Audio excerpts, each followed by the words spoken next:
What's up, guys? Spin Firearms here, and since we're going to be talking about subcompacts a lot this week, and going in depth into why subcompacts are the answer, this is my Glock 33 357 SIG, and we haven't talked about it in a while.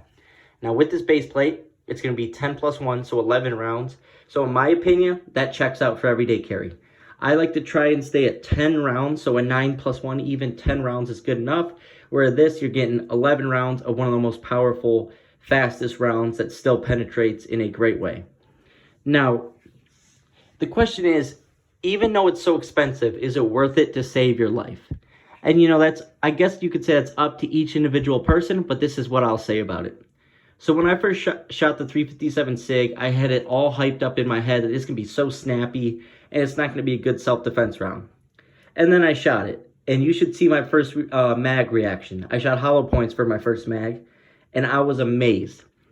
Now, with a 40, a Glock 27, the snappiness goes like this. For instance, with a Hellcat, the snappiness is more upward.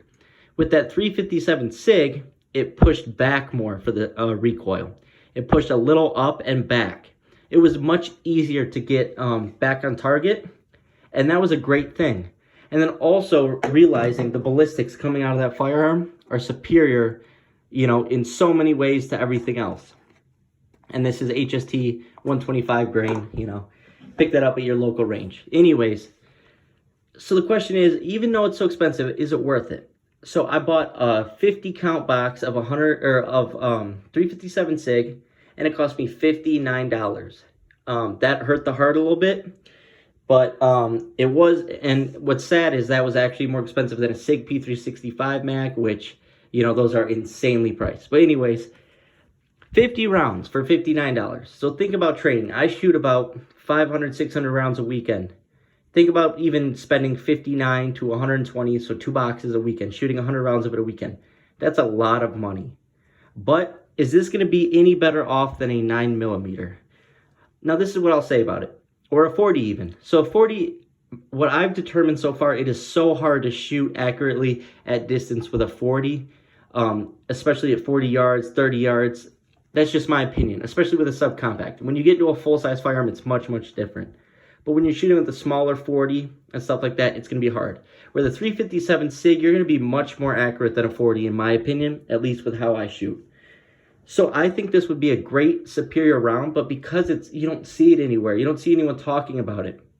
The ammo manufacturers just don't make it anymore, and that drives the price up.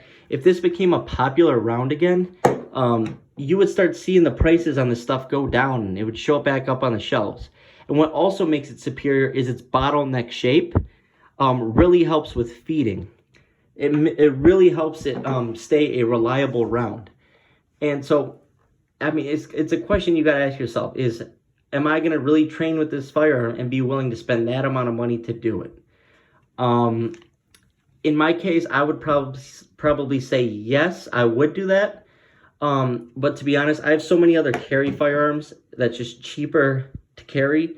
But if this was my only firearm, I would make that risk and just shoot less. But, it's up to each individual person, but this round is amazing. If you haven't shot 357 SIG, you need to. You can buy a brand new Glock 33 for $500 at Bud's Gun Shop, a Gen 4 or a Gen 3. And I think we need to all start, looking into 33s and 357 SIGs, just so we can start getting that price of ammo down. It's such a superior round that you don't hear anybody talk about. If the price was lower, I would definitely put the time and effort into training with this thing, because I think this would be easily a top-notch everyday carry choice. But because it's so expensive, it's so hard to justify in my mind when I have my Glock 26 that I'm so good with already, and it's so cheap to shoot. But is it worth saving your life? Is someone getting hit with a 9mm going to react differently than getting hit with a 357 SIG? When it really comes down to it, that's the questions you got to ask yourself. And the answer is, I truthfully don't know. You think they would, but at the same time, I think in the heat of the moment, if they get hit by anything, it's just going to change the outcome regardless. So chances are you're going to get more shots on target with a 9mm, but you will get more shots on target with a 357 SIG than a 40, in my opinion. And on top of that, based off the ballistics, it will outperform those 2 rounds. But anyways, that's my take on the Glock 33, so I'll leave that question up to you guys.